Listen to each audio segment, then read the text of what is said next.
Farm operations and management looks at the holistic business of farming. We need to be good with our crop or livestock production or both. We need to be mechanics. The areas where I focus are really on the business side. So things like, building your financial statements, making projections for the upcoming year, tax planning, all those sorts of things. Farm operations and management diploma, 2-year program. Farm operations and management AAS, where you're probably going to maybe go on to a different 4-year institution, or you've transferred some credits in from high school.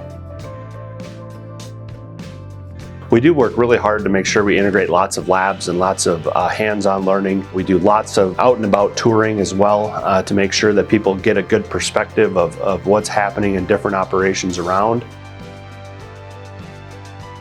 Our internships. We give them a full month to go back home in that farming operation or to work in a farming operation. We want these students engaged in seeing how decisions are made, going with mom and dad to the bank, making some of those decisions that are out there.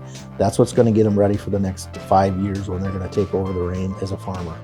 I get to be there and help out every single day. You get to see everything, which through high school, of course, I had high school to go to. This way I have nothing during the day, but just wake up, go to the farm, get everything ready and be there. What you need to know about our program and the teachers that we have here is, in a 2-year technical program, we're credentialed based on our experience in the industry. We're all living what we're talking, what we're teaching. And that's a huge thing. Everything I'm learning in the farm management classes is a lot more than running a tractor, equipment. It's all cash flows, projections. If you come here, you get a better understanding of paperwork and everything too. There's so much more to learn than just going back to farm.